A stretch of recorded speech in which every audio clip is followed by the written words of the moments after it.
With me now is retired Major General David Fraser. He is CTV's military analyst and former commander of NATO forces in southern Afghanistan. Good morning and nice to see you today.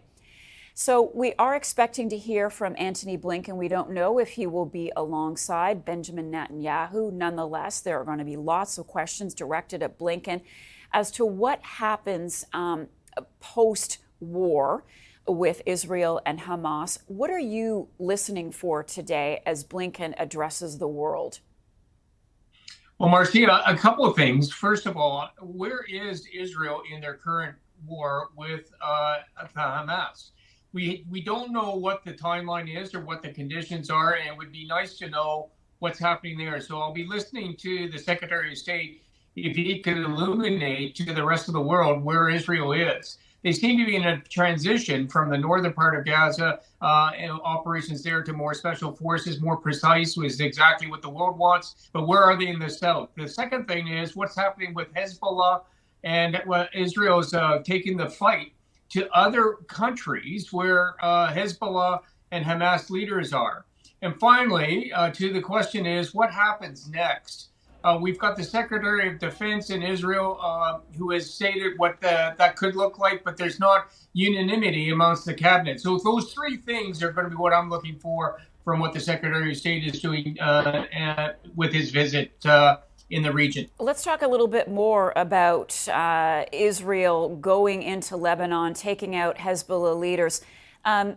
For lack of a better way to say this, can Israel do that? I mean, is that a violation of any international law or standard? Well, Israel is going to stand on, the law of proportionality, military necessity, precision. They're going to justify it like that. If you're the Lebanese authorities, it's a violation of your territorial rights.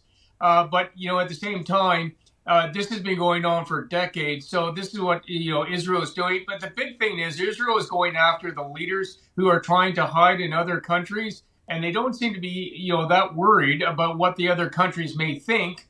And this is something that should concern all of us because it could actually lay the seeds of a regional conflict, which nobody wants. And that'll be another message the Secretary of State will be sending today to Israel. So how much does Israel care what the U.S. thinks? We knew going in that the conversations between Blinken and Israeli government officials would be tense and difficult. How much influence will Blinken have on Israel right now?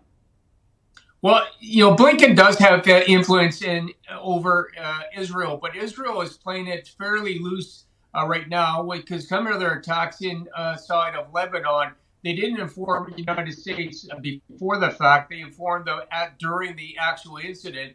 So Israel has got the bit between its teeth here, and they're just doing what they want. They have not gone to the wall with United States, but United States is going to be getting pretty frustrated that Israel just seems to be, on day 86 and counting, just carrying on this war like there's no limits on them. So I think those conversations today will be even more tense than the last ones, and the last ones were tense. Is Israel paying heed to America's message to allow more aid to get into the region and protect Palestinian civilians? Well, I think that's going to be one of the leverage points that the Secretary of State is going to say is, and I can't speculate, but what he will be indicating is that you've squeezed Gazans, 85% of them out of their homes. You're going to have to allow aid to come in there. 23,000 people have been killed in this war so far. And you've already stated, Israel, that they wanted to allow ships to come in. Where are the ships? So I think, if you, and again, just speculating for a second here, further support and military support may be coming with a tie to it, which is humanitarian support for the Gazans. So I think there's going to be a lot of give and take here for what each side wants out of this war. Major General David Fraser, he is CTV's military analyst and former commander of NATO forces in southern Afghanistan. Thank you so much.